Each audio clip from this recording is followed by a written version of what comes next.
Close your eyes for a moment. Imagine you are living in a small, peaceful monastery on a tiny island off the northeast coast of England. It is the year 793 AD.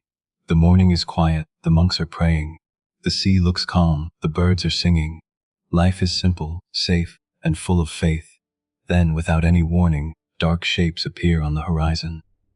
Long wooden ships, carved with dragon heads, cut through the cold gray water. The men on those ships are not traders. They are not explorers. They are warriors. And they have come for everything you have. In just a few hours, your world will never be the same again. This is where our story begins. The island was called Lindisfarne, also known as Holy Island, and it was one of the most sacred places in all of England. For more than a century, monks had lived and worked there, copying holy books by hand, praying every day, and serving God in peace. Nobody expected any danger. Nobody thought that anyone would dare to attack a house of God. But on the 8th of June, 793, the Vikings came.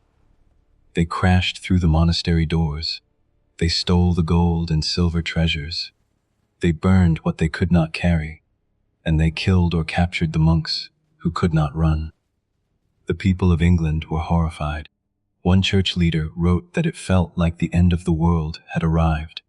And in a way, for those monks, it had. But who were these Vikings, really? They were not simple monsters. They were skilled sailors from Scandinavia, from what we now call Norway, Denmark, and Sweden. They were farmers, traders, and explorers who had mastered the sea in ways that no other people of their time could match. Their longships were masterpieces of engineering, light enough to cross the open ocean, yet flat enough to sail up shallow rivers deep into the heart of foreign lands. The Vikings were brave, bold, and fiercely ambitious. They were also, at times, ruthless and violent. To the people of England, they were a nightmare that kept coming back, year after year, decade after decade. After the raid on Lindisfarne, the attacks did not stop.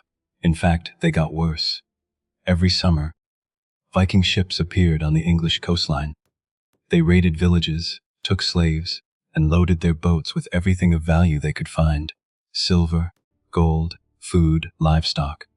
At first, these were quick in and out raids. The Vikings would strike fast and disappear back to sea before any army could respond. The local people were left frightened, grieving, and helpless. Monasteries and churches, once symbols of peace and safety, became targets because they held the greatest treasures. The English people prayed for protection, but the raids kept coming, as regular and as unstoppable as the tides. Then, in 865 AD, something changed, and it changed everything. What arrived on English shores that year was not just a raiding party. It was an army, a massive, terrifying force that the people of the time called the Great Heathen Army. This Viking army was led by brothers, Ivar the Boneless, Halfdan and Ubi, the sons of the legendary warrior Ragnar Lothbrok. They had come not just to raid, but to conquer. Within a few years, they had captured the great city of York, swept through the kingdoms of Northumbria, Mercia, and East Anglia, and killed kings along the way. England was falling apart, piece by piece. It seemed like nothing could stop them. But then came a man who refused to give up. His name was Alfred, later known to history as Alfred the Great, and he was the king of Wessex, the last Anglo-Saxon kingdom that had not yet fallen. In the winter of 878 AD, even Alfred was driven into hiding, forced to flee into the marshes of Somerset, with just a handful of loyal followers. There is a famous old story from this time.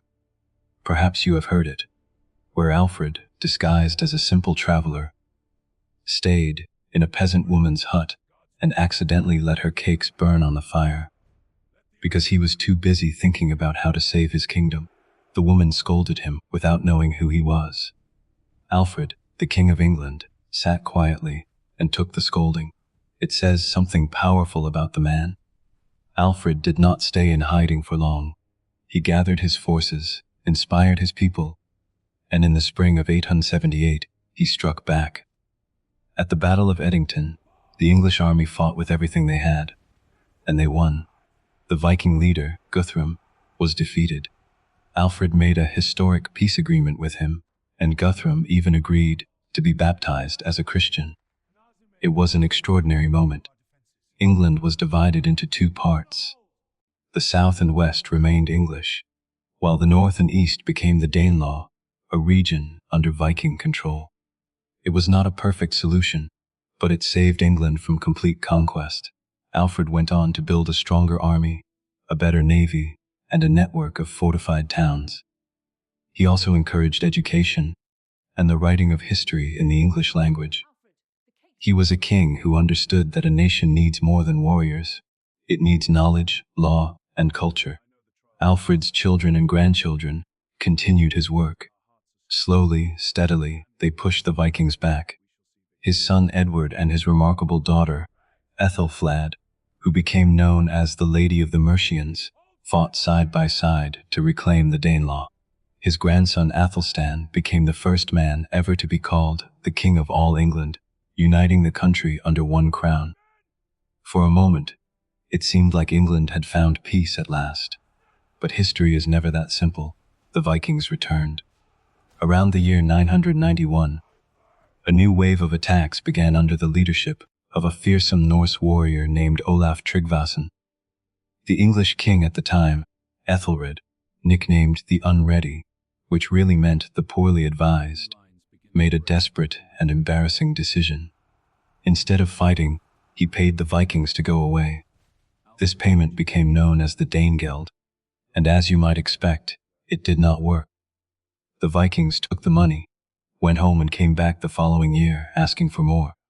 The amounts grew larger and larger, 10,000 pounds of silver, then 24,000, then as much as 82,000 pounds. England was bleeding treasure, and its spirit was slowly breaking. By 1013, things had gone so far that a Viking king, Sweyn Forkbeard of Denmark, simply marched into England and took the throne. Aethelred fled to Normandy in France.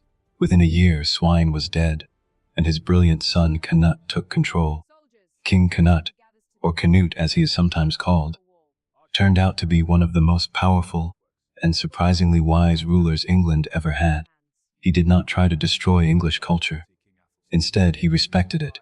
He kept English laws, he supported the church, he ruled fairly, and he built an empire that stretched across England, Denmark, Norway, and parts of Sweden. For a time, England was the jewel at the center of a great northern empire. The Vikings had not just raided England, they had become its kings, but Canute died young, at the age of just 40. His sons were weak and their reigns were short and troubled.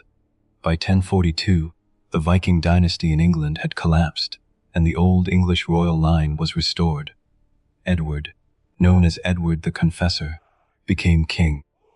He was a deeply religious man, more interested in building churches than fighting wars. He never had any children, and when he died in January 1066, he left behind something more dangerous than any Viking army: an empty throne and 3 men who all believed it rightfully belonged to them. The first was Harold Godwinson, the most powerful English nobleman, who claimed that Edward had chosen him as his successor on his deathbed. He was crowned king within hours of Edward's death. The second was Harald Hardrada, the fearsome king of Norway, who believed the Viking claim to England had never truly ended. And the third was William, Duke of Normandy, a powerful and ambitious French lord who believed Edward had promised him the throne years earlier, and that Harold had sworn an oath to support that promise. All 3 men were ready to fight for England, and fight they did. Harald Hardrada struck first. In September 1066, he sailed into the north of England with a massive fleet, joined by Harold's own treacherous brother, Tostig. The English army marched north at extraordinary speed. On the 25th of September, at the Battle of Stamford Bridge near York, Harold Godwinson's forces smashed into the Viking army in a fierce and brutal battle. Hardrada was killed, Tostig was killed, the Norse invasion was crushed. England had survived. Harold had won a famous victory, but he had no time to celebrate. Just 3 days later, Harold received terrible news. William of Normandy had landed in the south of England with his army. Harold had to make a choice: rest his tired soldiers or march south immediately. He chose to march. His exhausted army covered nearly 300 miles in less than 2 weeks. On the 14th of October 1066, the two armies met on a hillside near the town of Hastings. The battle lasted all day. The English fought bravely, holding their shield wall against wave after wave of Norman cavalry and archers. But in the end, exhaustion took its toll. Harold was killed, tradition says, by an arrow through the eye, though we cannot be certain. Without their king, the English line broke.